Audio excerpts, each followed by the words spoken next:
これ忘れてない意外と大事な上達のコツ5選ということで、こんにちは、斉藤直樹です。今回はですね、しっかりと描かれた絵なんですが、意外と細かい部分をおろそかにしていることで、最終的な見栄えで損しちゃっていることって結構あるんですよ。皆さん時間をかけて一生懸命描いた絵なのに、最後の最後でそういう損しちゃうことって普通に考えて嫌ですよね。なので今回は皆さんがそういう損をしないためにですね、ここを気をつけることで絵の仕上がりが圧倒的に変わってくるよというポイントを5つ紹介していこうと思います。具体的な作例があった方がいいと思うので、気まぐれ添削の作品の中から5つチョイスして、ビフォーアフターどのように変化したのかお伝えしていこうと思います。この動画を見ていただければ、あなたのイラストの最終的な見た目をぐぐっと引き上げるような小さな心がけで大きな成果を得ていただけると思います。ぜひ最後までお付き合いください。それと今回の動画はワンポイントレッスンなので、もっと総合的に順序立ててイラストの描き始めから各段階ごとのイラストの描き方が知りたい、丁寧に上達を目指していきたいという方はですね、僕がVimeoから出している動画コンテンツ、1ヶ月で絵が上手くなる動画、イラスト上達プログラムがおすすめです。興味がある方はこちらもぜひチェックしてみてくださいね。概要欄に URL を載せておきます。それでは、これ忘れてない意外と大事な上達のコツ5選紹介していきます。いってみましょう。スタンプを使うと平面的になることがある。まず最初のポイントなんですが、これはかなり最重要ポイントなので、一番最初にお伝えします。それは、スタンプを使うと平面的なイラストになっちゃうことがあるよってことです。こちらのイラストをご覧ください。はい、蝶々にね、こう手を伸ばして、その蝶々が指に止まろうとしている瞬間を描いた、とても爽やかなイラストです。夏の木陰の雰囲気がすごくね、気持ちのいいイラストですよね。ただ、僕はですね、このイラスト、ちょっともったいないな、と思っちゃいました。すごくね、雰囲気はよく描けているんですが、背景の木々を使うときにスタンプをね、使っちゃってるんですね。スタンプをね、使うこと自体はそんなに悪くはないんですが、そのせいでものすごくイラストが平面的になってしまって、雰囲気がね、ちょっとそがれてしまっているような感じがしました。なので僕はこのように添削させていただきました。まずは結果をご覧ください。はい。どうでしょう？いろいろと変わっている部分はありますが、背景の変化に着目してみてください。ぐぐっと空間性が出て、少年がまさにこの場所にいるんだという臨場感、温度感が伝わるような絵になったのではないかと思います。いや、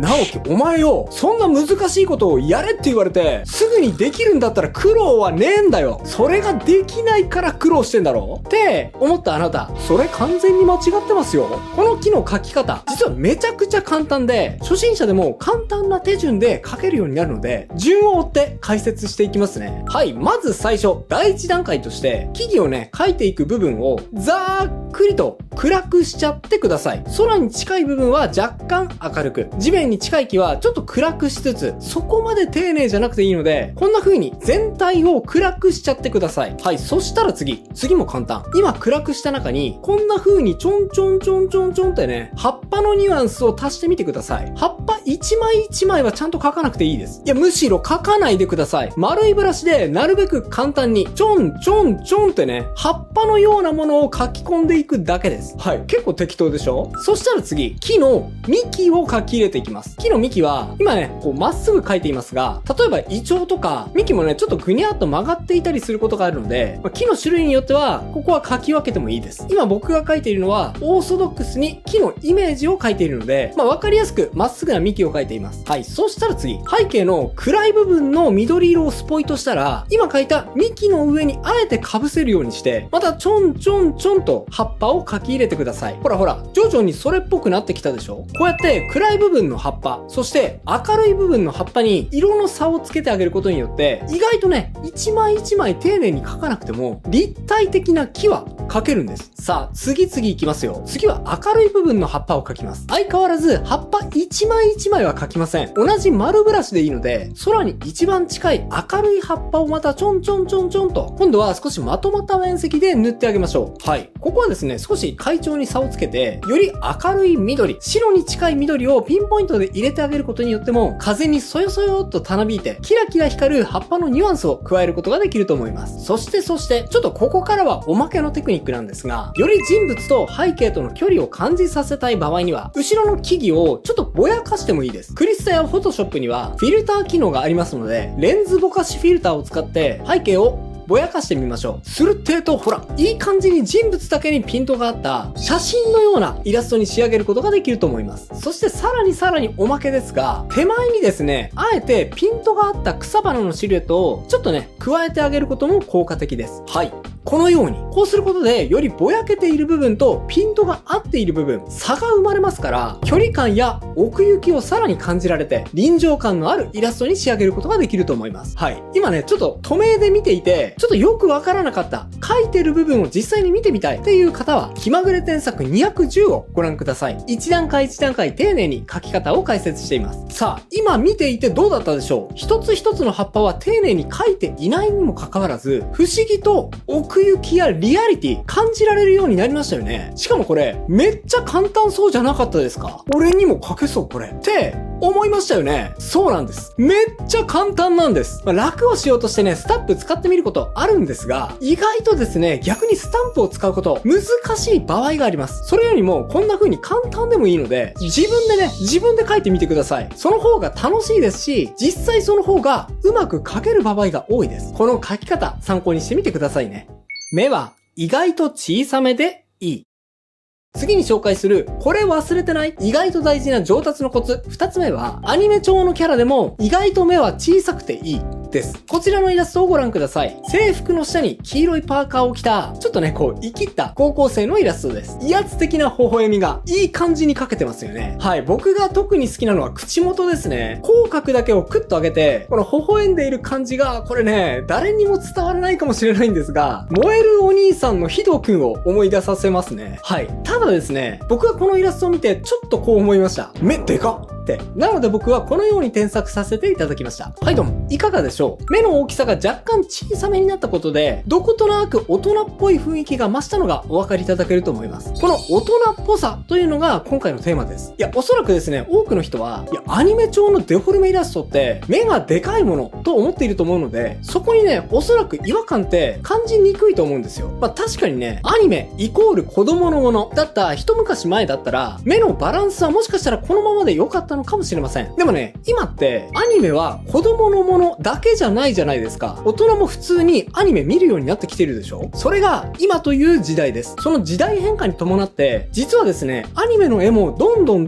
徐々に変化してきています。演出が豪華になったり、動きもより細やかになったり、それに合わせて実は目もね、若干小さめになってきてるんですよね。はい。目が小さめになるっていうことは、要するによりデフォルメを弱くして、よりリアルな人間の比率に近づけているってことです。そうすることによって、子供だけじゃなくて大人の心、そうですね、高校生から大学生、それ以上の大人の心にも届くような絵にしてるってことなんです。特にこの作品はね、ヤンキーを描いてますから、子供のような小さな子供に向けた作品ではなくて、もっとね、大人の人の心に向けた作品だと思います。そういう絵を描くとき、実は今のような理由で、目の大きさに気を配って、絵に引き付けられる年齢層をコントロールする必要があります。ぜひね、目の大きさ、気をつけてみてくださいね。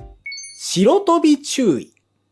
さて、次に紹介するポイントですが、白飛び注意ですね。こちらのイラストをご覧ください。こちらは実はですね、コピックで着彩されたアナログイラストです。繊細な色使いの中に印象的な赤色が特徴的で、全体的にね、印象深いイラストに仕上げられていますね。アナログの着彩はね、かなり技術が必要ですから、技術的な観点から見ても、細やかな気配りが光って素晴らしいイラストだと思います。ただ、アナログイラストを描くときに注意したいのがですね、紙の白を活かして、白を残す部分についてです。簡単な色紙とかを描く場合にはね、むしろこの方が良かったりするんですが、このイラスト、おそらく顔の部分やステンドグラスの一部など、あえてね、こう何も塗らずに白を残している部分があると思うんです。こういうね、他の部分がしっかりと塗られているイラストの場合には、そういう白く残した部分が白飛びしちゃって、印象をね、こう弱めてしまう場合があります。なので僕はこのように添削させていただきました。はい。ドン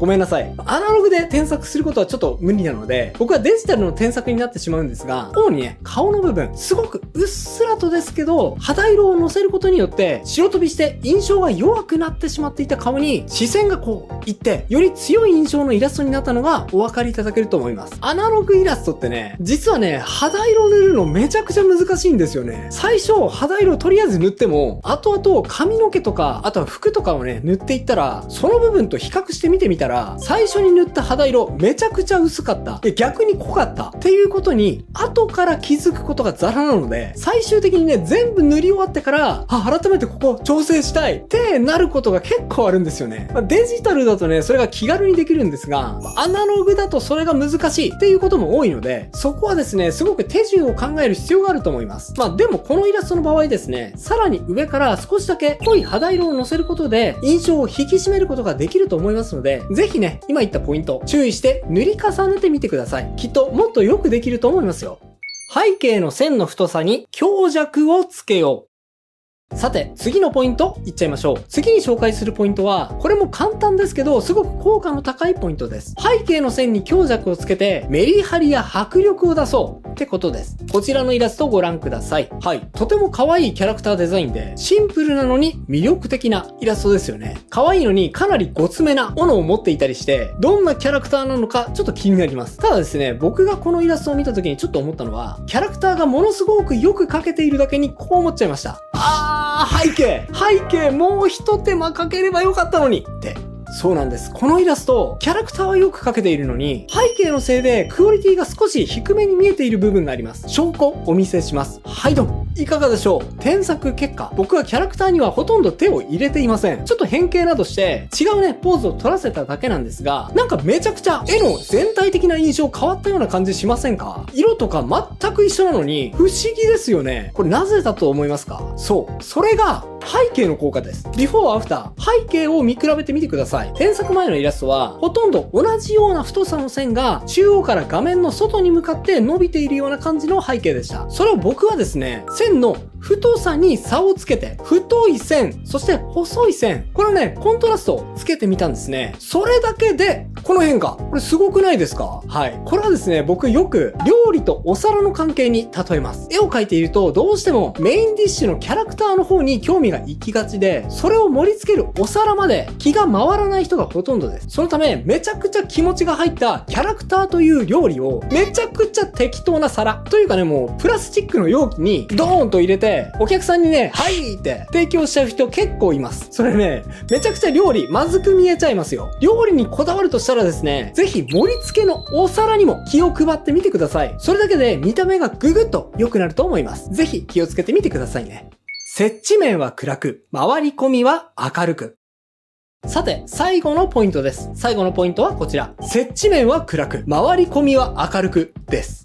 何言ってんの？ちょっとよくわかんない。って思ったかもしれませんが、はい。こちらのイラストをご覧ください。とてもね、日本的な雰囲気があって、静かで美しいイラストですよね。実はね、このイラスト自体もリメイクで、作者さんが以前描かれたこちらのイラストの描き直しということなので、もうここから考えてもね、めちゃくちゃ絵が上達していることが伺えます。このストイックな姿勢も含めて、本当に素敵です。ただですね、僕はちょっと気になったことがあります。めちゃくちゃ書き込まれているにもかかわらず、このイラストですね、なんかこう、素材を貼り付けただけのような、なんかちょっとこう、希薄な感じというか、キャラクターの体重のなさのようなものを感じました。ですね、ちょっとこれ分かりにくいと思うので、まずは結果からお見せします。僕はこのように添削させていただきました。ドン！いろいろ変わってはいますが、まず注目してほしいのは、足元の水面が暗くなっている部分です。冒頭でお伝えした、接地面を暗くというのはこの部分ですね。このように接地面を暗くすることによってですね、キャラクターの体重というか、地面にしっかりと接地していることを表現できます。これによって、キャラクターにしっかりと存在感が高まって、そこにしっかりと存在している感じを表現することができると思います。はい。さらにもう一点、回り込みを明るくに関してなんですが、主にこれは背景のオレンジ色が明るくなっている部分、ここを僕は思い切って明るくしてあげました。これによって、この部分の背景がぐぐっと後ろに引っ込んだように感じられるようになったと思います。はい。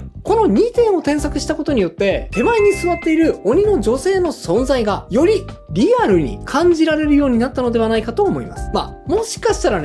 ら逆に実体をあえて感じられないように希薄な存在感を描きたいんだっていう場合には、添削前の演出でも僕は間違いではないと思うので、これはこれでいいなと思います。なので作者さんの意図によってそこはね、こう使い分けてみてください。もしくはね、中間のバランスをとってみても面白いかもしれません。ぜひね、今伝えたポイント試してみてくださいね。といったところでいかがだったでしょうか。今回はこれを忘れてない意外と大事な上達のコツということで5つのポイントを紹介してきました。今回はワンポイントレッスンでしたが、このチャンネルではゼロから書いていく時のコツについてもお伝えしています。例えばこちら、徹底解説、横顔を書く時の注意では、意外とみんなが困るですね、横顔を書く時のコツについても解説しています。興味があればこちらも合わせてチェックしてみてくださいね。それではまた次回の動画でお会いしましょ